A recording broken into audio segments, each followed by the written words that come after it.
গত 18 এপ্রিল বিকেলে জাফরানের খেতলাল উপজেলার সহলাপাড়া গ্রামের সঞ্চয় খন্দকার উম্মে কুলছুম দম্পতির একমাত্র ছেলে কাফি বাড়ির পাশে খেলতে যায়। রাতে বাড়ি না ফেরায় স্বজনরা খোঁজাখুঁজি শুরু করেন। না পেয়ে 19 এপ্রিল কাফির বাবা সঞ্চয় খন্দকার খেতলাল থানায় একটি সাধারণ ডায়েরি করেন।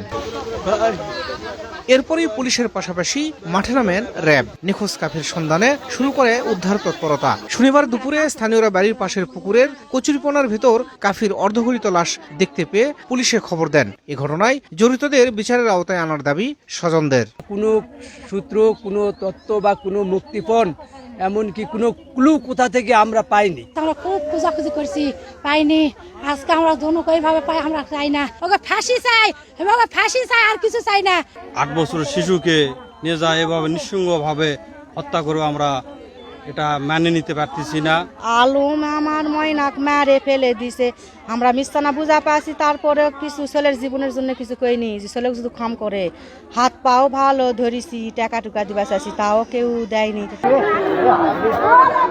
পুলিশ বলছে শিশুটিকে 3-4 দিন আগে হত্যা করা হয়েছে। এ ঘটনায় জড়িতদের দ্রুতই আইনের আওতায় আনা হবে। আমাদের তদন্ত কার্যক্রম চলমান এবং সন্দেহভাজন ব্যক্তিদের গ্রেপ্তারের চেষ্টায় আছি। নিহত কাফি নসিপুর দৌলত গাজী সরকারি প্রাথমিক বিদ্যালয়ের 3য় শ্রেণীর শিক্ষার্থী ছিল।